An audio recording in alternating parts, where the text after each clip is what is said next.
And I want you to bring this home. First, by obeying and respecting our parents. And that is clearly laid out in the Bible. Ephesians 6:1. Children, obey your parents.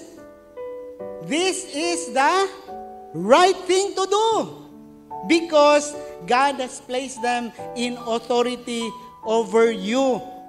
So obey your parents. Respect your parents. Do what they say. Willfully, pleasantly, immediately. The Bible teaches us that.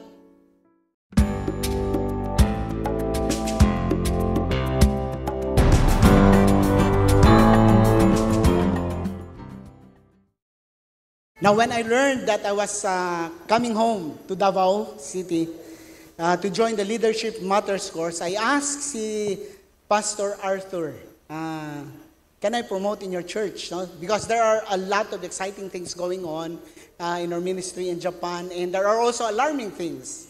Maraming ding alarming things that are happening. So I asked Pastor Arthur, can I promote maybe 10 minutes, 15 minutes? But he texted me back and said, I think your administrator, my classmate, si Pastora Debs, she told him to tell me that I will also should speak about fathers. Kaya sabi ko, I'm preaching, no? Not just promoting. So, praise God, I am given this opportunity to share with you what is happening in Japan. So, when you take a look around you, ngayon, when you look at what is happening around the world, like wars in Israel and everything, like China, the rumors of wars, calamities, earthquakes, we had series of earthquakes and volcanic eruptions, famine, plagues. When you look at all this, it seems like the words of Jesus in Matthew 24 about His return. Remember those words? When you hear wars and rumors of wars, when you see calamities, when people begin to turn their back upon their beliefs, and that is happening around us very clearly. And when you look at that, you can clearly say that Matthew 24 is happening in our midst today. They are our current events. We can see it in TV. We can see it in our videos. Yung COVID-19, kahit nakalimutan na natin yun, we have already forgotten about COVID-19, but it was like an end of the world event. Now, para sa amin, the question going on in our minds is, and this question is becoming urgent, an urgent burden for us missionaries who are in Japan, is if Jesus is indeed coming back anytime soon, what about Japan? What about the Japanese people? You might have probably heard of these statistics that has already been given, that the percentage of Christianity in Japan, alam niyo ba ilan yung percentage of Christianity in Japan? Out of the 120 plus million population of Japan, 124. Alam niyo ba ilan ang population of Christianity? 1%. And the 1%, ilump mo dyan lahat dyan, tayo, Iglesia ni Cristo, as long as not Buddhist or Muslim Christian. So I think lesser the born-again Christians. So when we look at those statistics and what is happening around us, meaning if Jesus came back last night, or Jesus will come back tonight,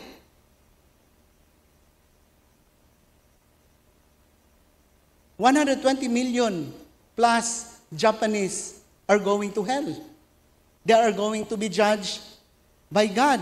120 million will go to hell. Now, what is more alarming and why I really wanted to share with you is that we received news this year. According to Japan Mission Organization, that since last year's survey, not this year, but last year pa na survey, the percentage of Christianity dropped down to 0.5%. Meaning bumaba pa. Basing on the statistics, we can say that we are losing the battle for spiritual lives in Japan. We are losing ground. Alam niyo ba that Christianity has been in Japan for more than 200 years, but still we have not broken through the 1% barrier. And now, according to the survey, we are receding back farther, losing ground. And I don't think it's because Shintoism is winning they have the advantage, or Buddhism is that. It's just that people do not care anymore about spiritual lives. They do not care about God. They just want to work. Materialism is winning the war. They just want to work, and they just want to earn more, and they just want to buy those big TVs, they just want to buy the new cars, they just want to buy those big houses, and their lives are focused on these things. Our enemy is not only the enemy, but our enemy is materialism. But I have a limited time. So I have only 10 minutes to talk about Japan. So let me share the good news, okay? So what's the good news? What is happening in Japan? One is ABI. It's called Alliance Biblical Institute. It's a Bible school that has just recently been developed. Now, to tell you clearly, one of the biggest obstacles of sharing to the Japanese or yung evangelism work natin in Japan is the language barrier. It is very, very difficult to learn the Nihongo language. In fact, I was telling si Pastor, yung mga pastors that were having breakfast there, I was telling them that my congregation were mostly Tagalog. So I went to Japan and I learned Bisaya ko. Kabalo na ta sa Bisaya, lisod kayo mag-Tagalog. Pero when I went to Japan, I learned to speak Tagalog and did not learn Nihongo at all. Dahil most of my congregation were Tagalog speaking. It's very, very difficult to learn the language, the Japanese language, and much more difficult to explain the redeeming work of Christ on the cross to a Japanese who have no concept about God. And in fact, some of the languages that we use has no equivalent, dynamic equivalent word in the Japanese. It's very difficult. They don't have the word for salvation and all that. They do not understand those things. So it's very difficult. Learning the language is difficult. And the second barrier is that Japan is a very private society. They are very close.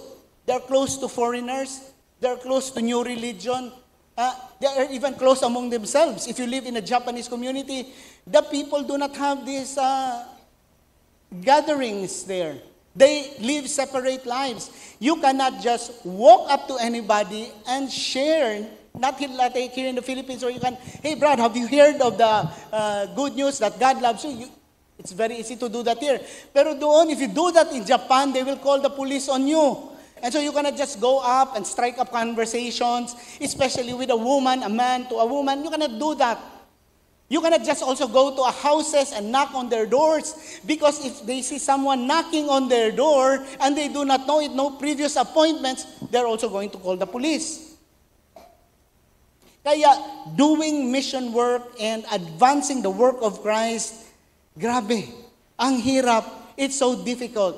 Kaya ABI is one of the good things, because when Bishop Ed Cajes, together with Pastor Don Dulaca and Dr. Joel Capirig visited us there 2 years ago, Bishop Ed made partnership with Japan Alliance Mission. Now, itong Japan Alliance Mission is the United States counterpart. It is the CNMA work in Japan. And Bishop Ed negotiated a full scholarship for ABI. ABI has a US curriculum, but they were able to translate it into Nihongo, into the Japanese language. Now, meron siyang standard. The school has a standard. You have to have at least a high school level of Japanese proficiency, which is already very high, in speaking, writing, and reading. Kung saan, they will learn and they will be taught how to share the gospel to a Japanese, how to handle Bible studies, what words to use. So, ang challenge for us, pastors and churches, is to raise students who have the calling to become a part of our missions work. Pero ang question sa amin is, who has that level proficiency? Kaunti lang kaya, that level, ganun kataas. So in one of our discussions, God gave us a wisdom to realize that we have these people in our own homes, our children. Tinatawag namin the second generation Filipinos living in Japan. They study there and they can speak the language fluently. Excuse me. They can speak the language fluently, and since they were there since their elementary years, going to high school and college, they are immersed in the community. They know, they have classmates, they have friends, they are connected to the Japanese, and they understand the Japanese culture. Now, ang kailangan na lang namin gawin, the only thing we have to do as pastor, as worker, and as a church is to disciple these children. We have to be able to disciple them in our own homes and in our churches. Dahil I'm a first-gen Filipino living in Japan. I will never reach that proficiency no matter how I study. I will never learn that culture because I can never penetrate. Malayo pa, 1 kilometro pa ako, alam na nila na foreigner ako. I can never get into the community. I will never understand that culture. Pero itong mga bata, these kids, they can. And in fact, right now, they are. Kaya ang challenge sa amin is we have to disciple these children. We have to give them the knowledge and we have to give them the tools that they need so that they can become our missionaries that will cross borders and will cross through culture. Now, the good news is, last year, we have 8 enrollees who accepted the challenge. And one of them is my daughter, Fayan. She is already a graduate of a college graduate there, and she is working now. She is spearheading the youth group Bible study for Japanese students in our church. And this year, we have 4 new students, and we are still praying that the discipleship in our homes will go deeper and stronger so that we will be more active in this cross-cultural mission in the second generation of Japanese Filipino students who will respond to this call. Another good news is, although kung titingnan natin in the national statistic, it is sad because from 1% to 0.5%, but the International Filipino Alliance in Japan, the churches, the arm of our missions, Kamakop Missions in Japan, we are growing fast. In 2012, when we began to organize the Kamakop pastors and churches, we started with 8 churches and 16 pastors, and we concentrated in one area, the Kanto region, which is just central part near Tokyo. As of this year, we have grown to 21 churches and more than 40 workers, pastors, and missionaries. And the good thing is that 98% are working voluntarily. They work during the day, they do ministries at night, and in the weekend. So we have now 21 churches with close to 800 members scattered all over Japan. And because of the Plus One program of Bishop Ed Cajes, we are aiming to plan and reach 30 churches by the year 2025. Now, because part of this goal is to plant churches, we discovered that we should refocus our attention on Gifu Prefecture. And I think it's there in the map where Gifu Prefecture is. Again, according to, can you show us the map, please? Kung saan yung Gifu? The next slide. Okay, that's Gifu. And just near, it's actually southernward from us, no? And according to Japan Missions Organization, yung mga organization that makes the survey, Gifu is one of the least church prefectures in Japan. This prefecture is like a province para sa atin. This prefecture has more than at least 15 cities. Out of the 15 cities in Gifu Prefecture, only 3 cities have a church. And so people have to travel for hours just to find a church to worship. And so this burden is in our hearts because it is the least, meaning the gospel is not reaching there, the Bible is not being preached there. Because there are no churches in the city. Walang exposure to the gospel. And so this is this burden that we want to move toward this direction. Now, as God's answer to our prayers, Kamakop gave us a financial grant that allowed us to buy a building in Gifu. Gagamitin namin, we're going to use for our headquarters, mission house, and more importantly, we are going to use it as our training center. Dahil if you look at missions, it is very expensive to send, and not only to send, but to sustain missionary in Japan because of our difference in economy and difference in our value of money. And so, yung vision namin, our vision as missionaries together with the leadership here in Kamakop is to raise and train our homegrown church planters, homegrown pastors, homegrown missionary. And this new building that was donated to us by Kamakop will become our center. Amen to that? But, again, there's a but. And if you will look at the next slide, you will be able to see that the building is old. It needs a lot of renovation. Can you go to the next slide, please? It needs a lot of renovation and reconstruction. Grabe.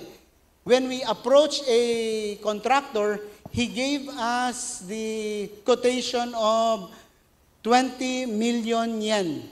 That's a building. He gave us the quotation of 20 million yen. Now, owning that building is already a miracle because we never dreamed of owning a building. We cannot afford to buy a building, but Kamakop miraculously gave us the grant. Now, miracle of all miracles, Kamakop again has offered us another matching grant. Sabi ni Bishop, if you will be able to raise half of that 20 million, which is 10 million, we will give you the other half. Yay! Di ba? 10 million grant! Wow! Grabe ka talaga, Lord! Who will give us 10 million? Pero sandali lang, where will we get the other 10 million? Yun ang problema. We were just a starting organization. Mga churches namin most of them do not go up more than 50. But alam niyo, to confirm that this is God's will for Japan, Japan Alliance Mission offered to loan us 10 million yen, the exact other half. Amen? Grabe. Amen naman dyan.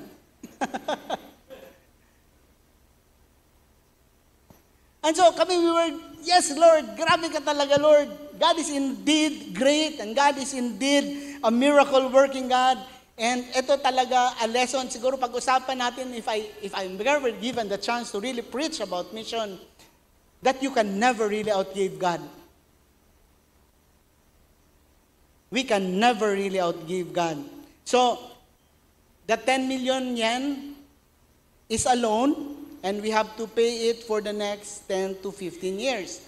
But I am confident, seeing God, how He has been working and blessing and empowering and providing for our mission work.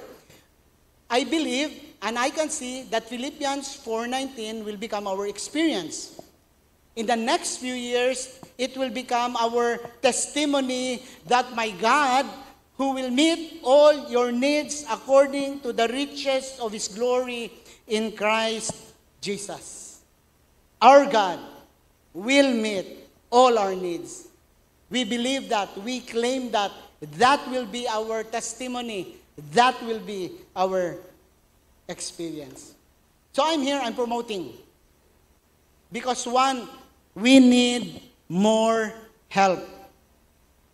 We need more workers.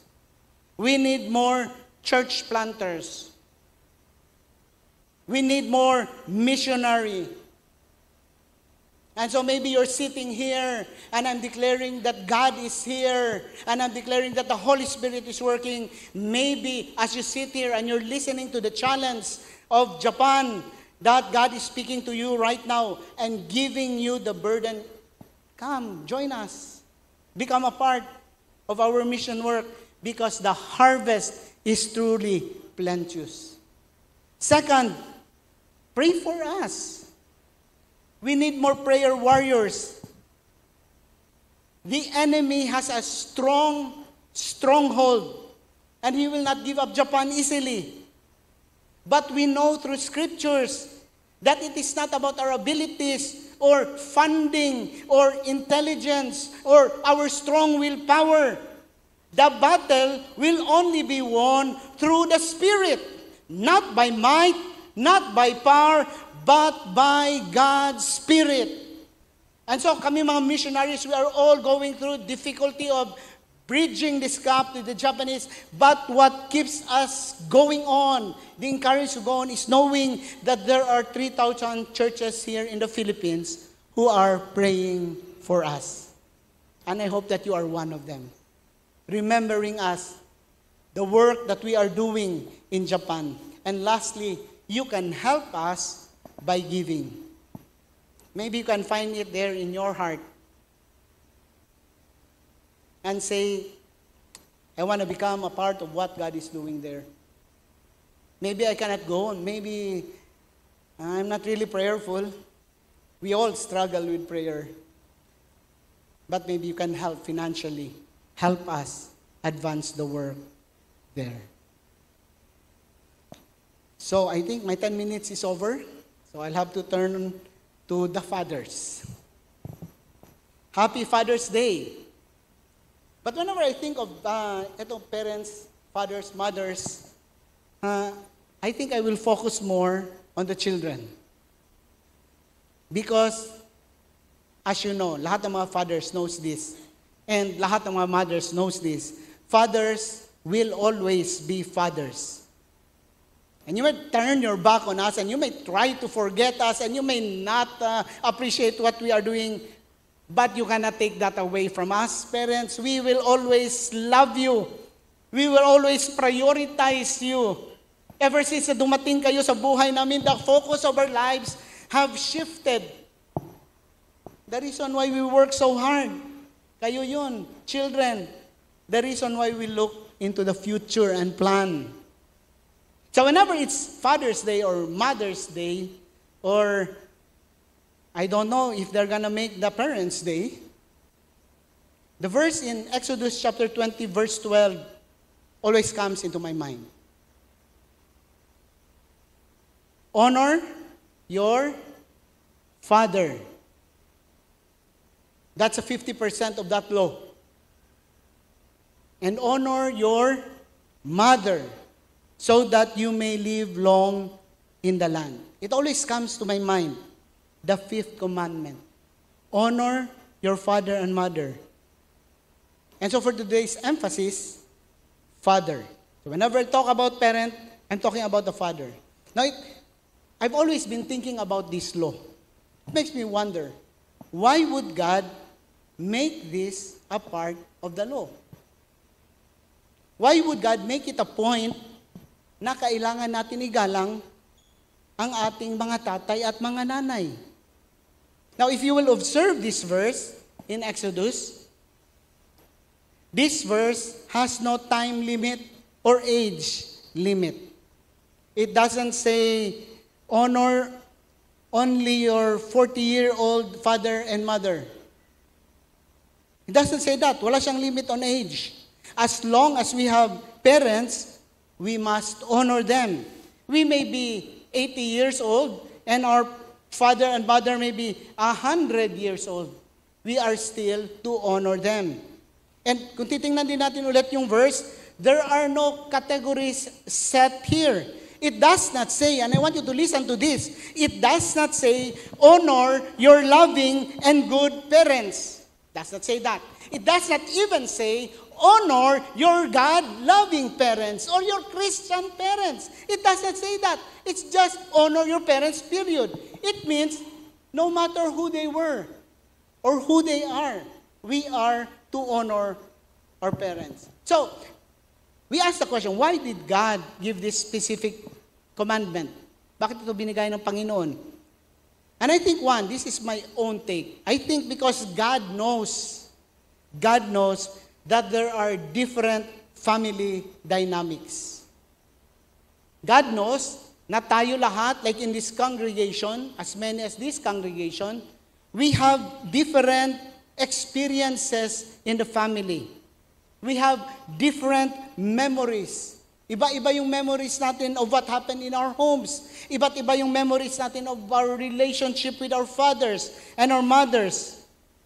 And most probably, this is my personal take, that God knows that in the relationship, alam ng Panginoon that in the relationship between a father and a child or parents and children, that there will come that time, darating talaga, yung panahon na yan, there will be the time that will come when there will be a great shift in that relationship. Magbabago ang idea of that relationship. Paano? Once, alam natin ito, the parents provide for the children, right? When you are a baby, growing up, high school, elementary, almost all of your life, your parents have been providing for you. But there will be a shift of relationship because there will also come a time when the children will provide for their parents. And when that time comes, I think it will become an issue with children. There is a time when children need time and attention, but there will also come a time when parents will need help and attention. There is a time when the father is the strongest man in the family, but there will come a time when he has to lean on his children. And this is really true. Alam niyo, Japan is an old nation. 60% of people living in Japan are beyond the retirable age. Grabe. But you also know that there are a lot of institutions that cater to old age person. Maraming mga home for the aged. It's very expensive. Dahil, why? Because children would rather send their parents to an institution than take care of them themselves. And there is that shift na nangyari. But we must remember that the law or the Ten Commandments, it was and were given in the context of a covenant relationship. Hindi natin tingnan, we should not view the Ten Commandments like a constitution or like the Philippine Constitution, but rather, titingnan natin the Ten Commandments in the context of Israel's relationship with God. Israel's relationship with their family. It's in the context of that relationship. Relationship in the community. Kaya kung maalala natin, Israel, when the law was given through Moses, maalala natin that Israel just came out of slavery for 400 years from Egypt. They have no family history of their own. Wala silang idea of that because they've been living in a foreign land for 400 years and not freely but as slaves. So meron silang slave mentality. Now God took them out of there and papasok sila into the land of Canaan.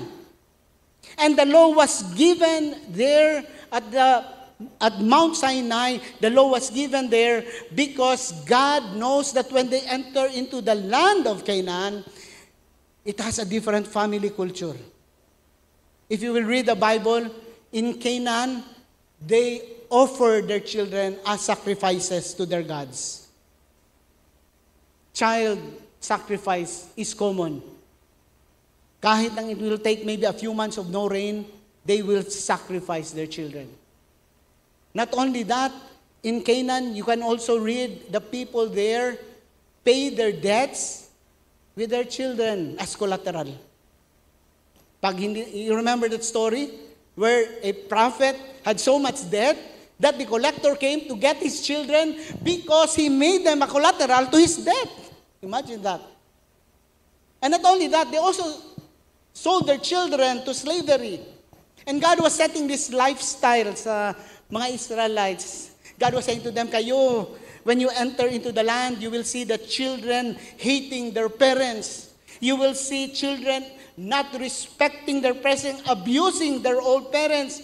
Pero kayo, because you are my people, because you are my family, because you are my children, you, as my people, should honor your parents.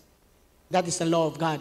That is what God wants us to do. And God was setting that lifestyle. Why? Because there are no perfect parents. Alam natin yan. All of us have weaknesses and faults. Your parent, your mother, your father is not perfect. Only God is the perfect parent. Even the best parents have made mistakes and sinned. Yan yung sinasabi ng Bible in Romans. All have sinned. And that includes parents there. So as a result, we are all distorted. None of us have perfect parents, and none of us will become perfect parents ourselves. So God is commanding us, I want you to honor the position of parenthood. Dahil the second reason I believe God put it there as law is that respect for authority begins at home. This is a critical lesson that every child must learn because it determines how well we are going to do in school, in our career, in relationships. We have to learn that there will always be people in authority who will tell us what to do. There are always relationships na meron tayo that they are going to tell us kung ano dapat natin gawin. And a child who learns growing up na nagsasabi sila that nobody is going to tell me what to do, they are going to have difficulty in their job, in their marriage, and in their family someday. That is why God wants us to learn to respect authority at home. Di ba kung pumunta tayo sa judge, what do we call the judge? Your honor. Di ba? And we don't really know if he is your honor. He may be corrupt, and he may be a bad judge, but it's not a value on his character. We call the judge your honor because of the position of authority na meron siya over us as a judge. And so ganun din with our parents, we are to respect it. Third, and I think this is a psychology problem. How I relate to my parents will affect every other relationship in my life. Dahil relationship with my father, especially for a lot of us, maraming mga daddy issues going on. A relationship with my father, with your father, is a forming factor sa buhay natin. Our style of relationship is set at home. Kaya even until today, as a grown-up, when we act in ways we don't understand and can't figure out yung mga behavior many times, it's because kung minsan yung asawa mo, hindi mo maintindihan, bakit kaya ganito ito siya? Or yung husband mo, bakit kaya ganito? A lot of times, when that happens, maybe your spouse is still reacting to his or her parent. Ganun pala. It's still connected. Many marriages have been ruined because a spouse has never resolved relationship with a parent. Kaya ang bagahe nila nasa kanilang family that runs for more than 10 to 20 years, they bring it into the new relationship and it affects the new relationship, the marriage, and the family. So we unconsciously relate to people the way we did at home. And survey has shown a lot of times that people who get along in the family or with their parents, they have far less stress sa buhay nila. So I want to get practical. Meron pa ba akong time, Pastor? Okay. How am I to honor my parents practically? And I want you to bring this home. First, by obeying and respecting our parents.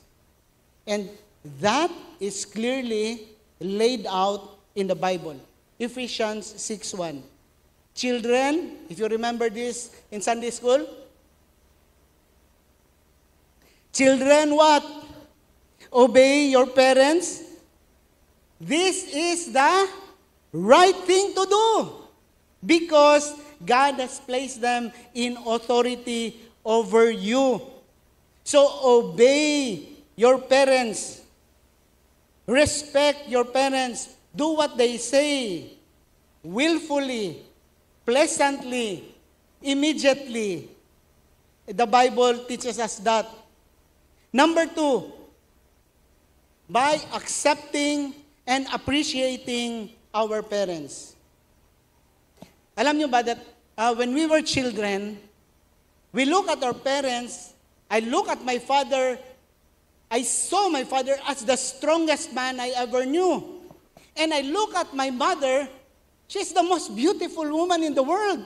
I will not leave her side. She's the most beautiful woman. But as I began to grow up, I began to realize, hey, my father is not that strong.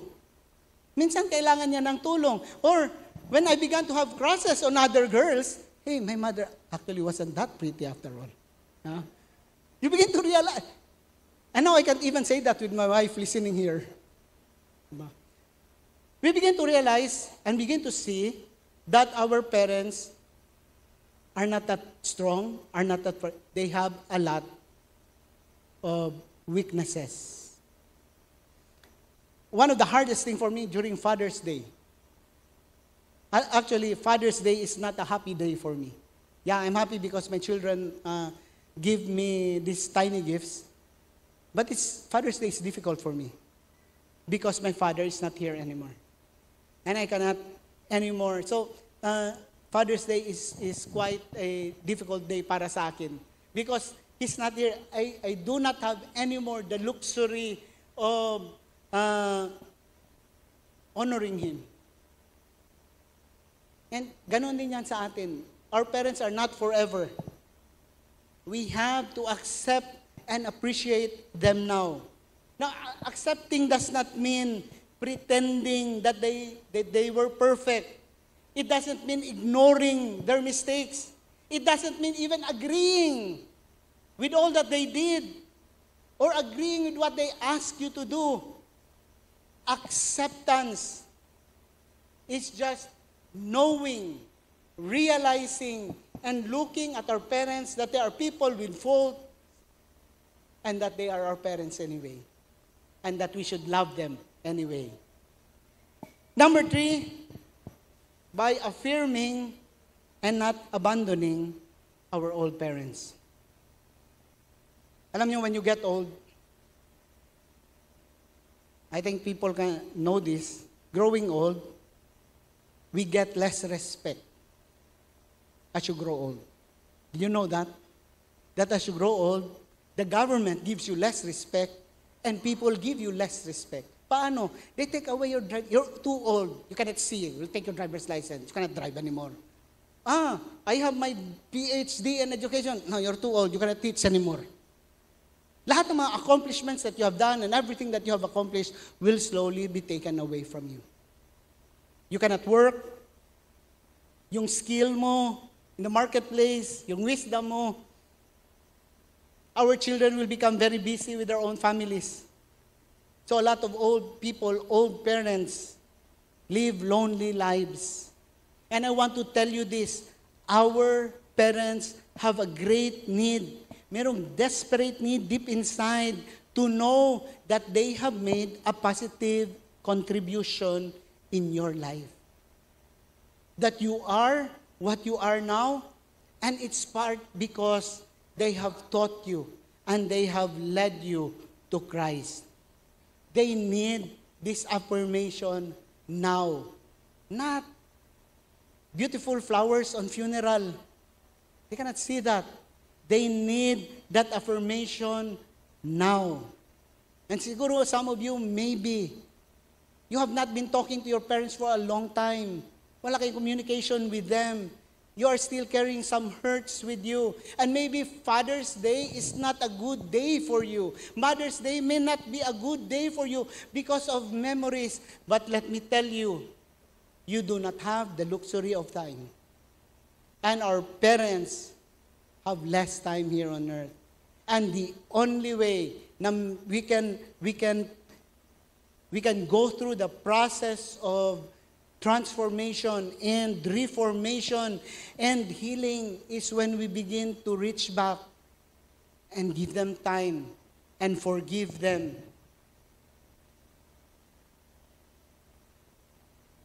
Kailangan nila yon. So paano natin gawin yan? We affirm our parents by keeping in touch with them.